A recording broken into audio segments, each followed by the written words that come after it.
शक्तिला एकादशी का महत्व। माघ मास में दान, स्नान और व्रत का विशेष फल प्राप्त होता है।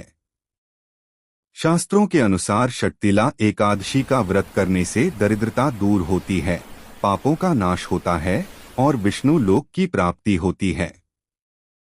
इस व्रत में तिल का दान, तिल से स्नान, तिल का हवन, तिल का भोजन, तिल का उपटन और तिल का जल में विसर्जन, ये 6 कर्म किए जाते हैं। शक्तिला एकादशी की पौराणिक कथा। प्राचीन समय की बात है। एक नगर में एक अत्यंत धनी ब्राह्मण महिला रहती थी।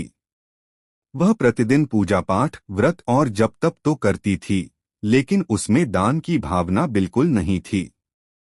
वह स्वयं तो कठोर तप करती, पर किसी ब्राह्मण, गरीब या अतिथि को कभी अन्न, वस्त्र या धन का दान नहीं देती थी।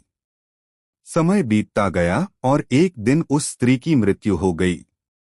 अपने कर्मों के अनुसार वह अगले जन्म में घोर दरिद्रता और कष्टों से भरे जीवन में पहुंच गई।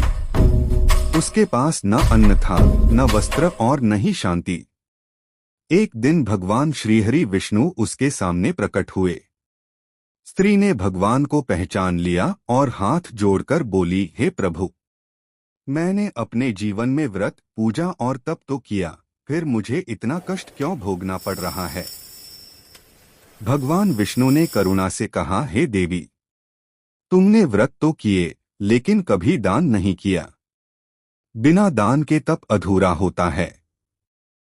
इसी कारण तुम्हें यह कष्ट भोगना पड़ रहा है। स्त्री ने रोते हुए कहा, हे प्रभु, अब मुझे मेरे दोषों से मुक्ति का उपाय बताइए। तब भगवान विष्णु ने कहा, तुम माघ कृष्ण पक्ष की शक्तिला एकादशी का व्रत करो। इस दिन तिल का 6 प्रकार से प्रयोग कर भगवान का पूजन करो और ब्राह्मणों को तिल व अन्न का दान दो। इससे तुम्हारे सभी कष्ट दूर हो जाएंगे। शक्तिला एकादशी व्रत विधि संक्षेप में कथा के साथ।